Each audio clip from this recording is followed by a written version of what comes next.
Assalamualaikum, good morning everyone. How are you? I hope all of you in good condition. Miss harap semuanya keadaannya sehat, ya, tetap semangat, ya, dan always happy of course.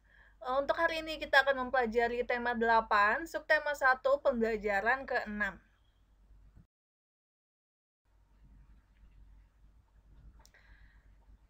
Oke, Miss baca dulu teksnya ya, kalian perhatikan ya. Udin merayakan ulang tahun. Ia mengundang semua teman satu kelasnya. Teman-teman akan dijamu makan siang di rumahnya. Udin, selamat datang ya teman-teman. Aku senang dengan kehadiran kalian di sini. Naik apa tadi ke sini? Lani. Iya, sama-sama Udin. Kami juga berterima kasih telah diundang. Kami tadi naik sepeda. Siapa saja yang diundang, Udin? Pukul berapa acaranya dimulai? Udin, yang diundang ada tetangga, teman-teman, dan juga ibu guru. Acaranya dimulai pukul 2 siang. Tapi di mana ibu guru ya? Bagaimana kalau sambil menunggu kita minum saja dulu? Edo, baiklah Udin, sebelum minum kita harus berdoa. Jangan lupa memegang gelas dengan hati-hati agar tidak pecah. Siapa yang mau memimpin doa? Beni, biar aku saja. Sebelum minum, mari kita berdoa menurut ajaran agama masing-masing. Berdoa, mulai.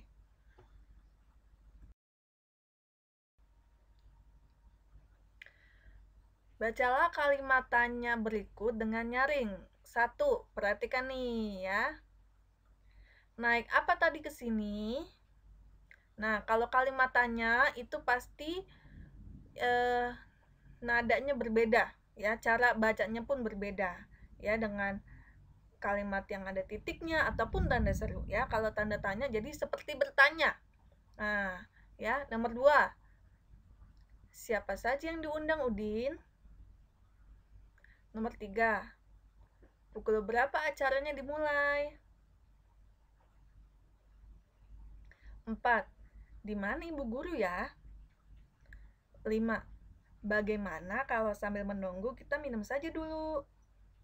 Kalimat-kalimat di atas merupakan kalimat tanya. Tentu kamu masih ingat dengan kalimat tanya, bukan? Kalimat tanya sesuatu yang digunakan untuk menanyakan sesuatu.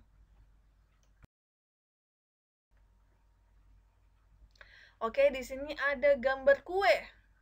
Ya, ini yang lagi puasa tahan dulu ya. Jangan kelaparan ngeliat kue pagi-pagi ya. Nah, di sini ada gambar kue. Jadi, tugasnya adalah kita harus membuat kalimat tanya dari pertanyaan ini nih. Ada siapa, apa, mengapa, kapan, bagaimana, di mana, ya. Pokoknya semuanya tentang kue. Nah, kalau ini kita jawab sama-sama. Kalian perhatikan ya. Contoh nomor 1 nih. Apa? Kira-kira apa ya pertanyaan yang tepat untuk kue ini ya? Nah, apa saja bahan yang digunakan untuk membuat kue? Bisa kan? Nah, jadi dia nih sedang bertanya tentang bahan kue. Yang kedua, mengapa? Nah, mengapa kue tart itu dihias dengan stroberi? Ya, tuh bisa tuh pakai mengapa juga bisa. Kapan? Kapan kue itu dimakan? Nah, bisa nih ya. Yang keempat, siapa yang membuat kue tart itu? Yang kelima, di mana kamu membeli kue tart itu? Yang keenam, bagaimana cara membuat kue tart itu? Nah, jadi contoh-contohnya seperti ini nih ya. Kalian nggak perlu mengerjakan, yang penting perhatikan ya. Takutnya nanti pas pada saat ulangan nanti ini keluar ya.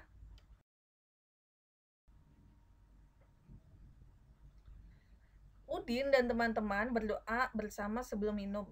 Berdoa merupakan salah satu contoh perwujudan menjalankan ibadah. Mereka berdoa sesuai ajaran agama masing-masing. Mereka tidak saling memaksa kehendak. Udin dan teman-teman menunjukkan sikap hidup rukun. Sikap hidup rukun merupakan wujud persatuan dalam keragaman. Tahukah kamu contoh kegiatan lain yang menunjukkan persatuan dalam menjalankan ibadah? Nah, di sini juga ada tugas lagi nih, cuma tugas kali ini kita kerjakan sama-sama. Ya, kalian perhatikan. Tugasnya di sini adalah kita harus menuliskan contoh kegiatan yang mencerminkan persatuan dalam ibadah. Sini ada lagi, yang pertama menghormati temanmu yang sedang melakukan sholat atau melakukan sedang beribadah yang lainnya, atau ada teman yang pergi ke gereja juga, itu harus dihormati ya. Nah, kalau tugas yang di bawah ini kita akan menuliskan sesuai dengan ajaran agamamu. Miss di sini akan menuliskan 6 agama, jadi kalian perhatikan kegiatannya apa saja nih ya. Yang pertama ada agama Islam, kegiatannya adalah sholat, mengaji ya. Yang kedua, agama Kristen, kegiatannya berdoa, pergi ke gereja, membaca Alkitab juga ya. Ada agama Katolik, kegiatannya berdoa, pergi ke gereja juga sama, membaca Alkitab juga sama ya. Yang keempat ada agama Hindu, kegiatannya sama nih, berdoa, tapi tempat ibadahnya berbeda ya, pergi ke pura. Agama Buddha, kegiatannya berdoa, lalu pergi ke wihara. Nah, yang terakhir ada agama Konghucu, kegiatannya berdoa dan pergi ke kelenteng ya, itu tempat ibadahnya agama Konghucu.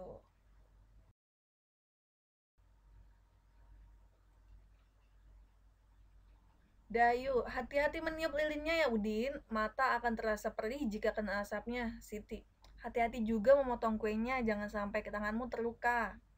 Nah, di sini bisa dilihat nih ya, Udin lagi ulang tahun. Ya. Oke, tapi setelah ini kita akan mempelajari tentang jam. Ya, tapi jamnya bukan jam yang seperti biasanya. Kalau yang seperti biasanya kan kalian hanya taunya jamnya seperti ini nih ya, contoh yang seperti ini nih, pokoknya hanya dari angka 1 sampai 12 ya kan. Padahal dalam sehari itu ada 24 jam, dalam satu hari penuh ya ada 24 jam. Jadi nanti kita akan mempelajari semua angka yang ada di jam yang sebenarnya ya.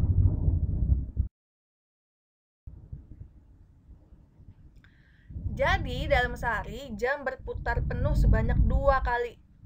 Setelah pukul 12 siang, penulisan waktu tidak kembali ke pukul 1. Penulisannya ya. Penulisan diteruskan ke pukul 13.00 hingga pukul 12. Ini untuk setelah jam 12 siang. Ya, setelah jam 12 siang jadi bukan jam penulisannya bukan jam 1. Tapi jam 13.00. Begitu seterusnya sampai jam 12 malam itu dibacanya pukul 24.00 ya. Tuh, pukul 24.00 sama dengan pukul 12 malam. Perhatikan kembali gambar berikut. Waktu yang ditunjukkan oleh jam di samping adalah pukul 14. Kenapa jam 14, Miss? Lihat di sininya ada tulisannya siang. Nah, ingat tadi setelah pukul 12 siang, penulisan tidak kembali ke pukul 1. Jadi nih kalau udah jam 12 siang dibacanya lagi bukan pukul 1 tapi pukul 13 ya. Kok yang jam 2 kok yang 2-nya dibacanya pukul 14, Miss? Iya. Begitu seterusnya. 1 berarti dibacanya 13. 2 dibacanya berarti pukul 14. Begitu seterusnya sampai pukul 24.00 atau jam 12 malam. Ingat, ini hanya untuk setelah jam siang ya. Nah, sorenya sama. Waktu yang ditunjukkan oleh jam di samping adalah pukul 17. Kok 17, Miss? Nah, iya. Kan ini sore nih.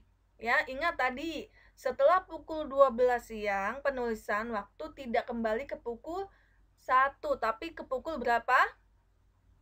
Iya, 13.00. Setelah 12 berarti pukul 13, pukul 14, pukul 15, pukul 16, pukul 17. Berarti kalau jam 5 sore dibacanya pukul 17. Ditulisnya seperti ini nih, pukul 17.00 titik ya. Lanjut bawahnya yang malam ya. Waktu ditunjukkan oleh jam di samping adalah pukul 20. Coba kita hitung nih dari 1. 1 kan 13 nih. Kita hitung sama-sama ya. 13, 14, 15, 16, 17, 18, 19, 20. Berarti kalau jam 8 malam itu berarti ditulisnya pukul 20 ya. Nah, ini contohnya seperti ini nih ya. Jadi setelah jam 12 siang ya, setelah jam 12 siang nanti angka jarumnya ini bergeser ke 1, tapi dibacanya bukan lagi pukul 1, tapi dibacanya pukul 13. Nah, di sini ada angkanya nih ya, 13. Berarti kalau jam 2 siang dibacanya pukul 14. Jam 3 sore bacanya pukul 15. Pukul 4 sore dibacanya pukul 16. Jam 5 sore dibacanya pukul 17. Jam 6 sore maghrib dibacanya jam 18. Jam 7 malam berarti dibacanya atau ditulisnya pukul 19. Kalau jam 8 malam dibacanya pukul 20. Jam 9 malam dibacanya pukul 21. Kalau jam 10 malam dibacanya pukul 22. Jam 11 malam dibacanya pukul 23. Dan jam 12 malam teng dibacanya berarti pukul 24 ya. Oke, di sini nanti yang harus kalian kerjakan nih ya. Tapi Miss akan memberikan contoh, jadi tolong diperhatikan dulu ya. Nah, jadi kalian harus menuliskan tanda waktu yang ditunjukkan oleh jam berikut dengan tepat ya. Nanti berarti ditulis angkanya dan hurufnya ya. Waktu yang ditunjukkan oleh jam di samping adalah pukul. Nah, kita lihat dulu nih jam ini malam. Kalau malam tadi ingat berarti setelah jam 12 siang ke sampingnya berarti dibacanya pukul 13. Begitu terus sampai jam 9. Kira-kira kalau jam 9 nih pukul berapa dibacanya ya? Iya, pukul 21.00 ya. Lalu ditulisnya seperti apa, Miss? Ditulisnya seperti ini nih. Pukul 9 malam ya. Bisa ya? Nah, jadi sama ini juga ya lanjutan yang tadi.